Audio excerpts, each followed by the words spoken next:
পঁচিশ টাকা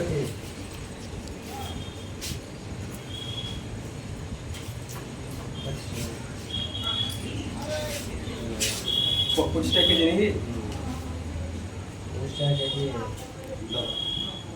পঞ্চাশ দাম না, দুটো 50 দাম, 480 টাকা। যেটা 50 দাম। আচ্ছা ধরছি ধর, এটা ধর। 380 টাকা ধর। হ্যাঁ, কত কেজি বল? কত নেবে? টাইট টাইট দিয়ে দাও। কতটা? 25 টাকা কেজি তো। হ্যাঁ। দাও 1 কেজি। ওই দেখো পেঁয়াজটা ফেলো।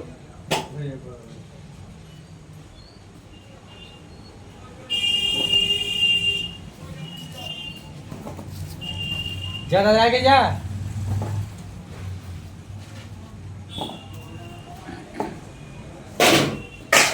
আচ্ছা, শশা কি এবারে বাজার থেকে নেমে গেল? শশা? হ্যাঁ, যখন দাম বাড়লো বলে 20-30 টাকা কেজি হলো বলে। জল হয়েছিল বলে পরপর? না, এখন যে এরকম লাল লাল শশা নিয়ে আসছো, আগে